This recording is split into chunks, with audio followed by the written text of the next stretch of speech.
Ma'am. High, আপনার নাম? আমার নাম মৌসিল। আচ্ছা, কোথা থেকে এসেছে?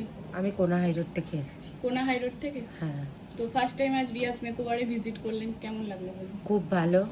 আমি ভালো লেগেছে? প্রথমবার এসেছি, আমার খুব ভালো লেগেছে। তো আজকে কি করলেন বলুন?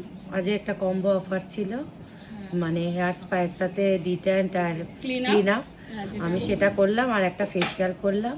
কেমন লাগলো? খুব ভালো লেগেছে। ফেসিয়ালের মাসাজ বা হেয়ারের মাসাজ, যে স্পায়ের যে মাসাজ হয়, খুব সুন্দর করেছে। আমার খুব ভালো লেগেছে। Thank you. আর আপনি কি কন্ট্যাক্ট করতে থেকে পেলেন? আমি আমি ভিডিও দেখে এসেছি। ভিডিওতে? হ্যাঁ, আচ্ছা, ফেসবুকের ভিডিও। হ্যাঁ, নেক্সট টাইম আবার দেখা হচ্ছে, ভালো লেগেছে? দেখা হচ্ছে। আপনারাও কেউ আসতে চাইলে এখানে আসবেন। খুব ভালো মেসেজ করে, খুব ভালো, মানে মাঝে মাঝে অফার দেয়। এগুলো খুব ভালো লাগলো আমার। Thank you. হেয়ারটা অনেক সফট হয়ে গেছে।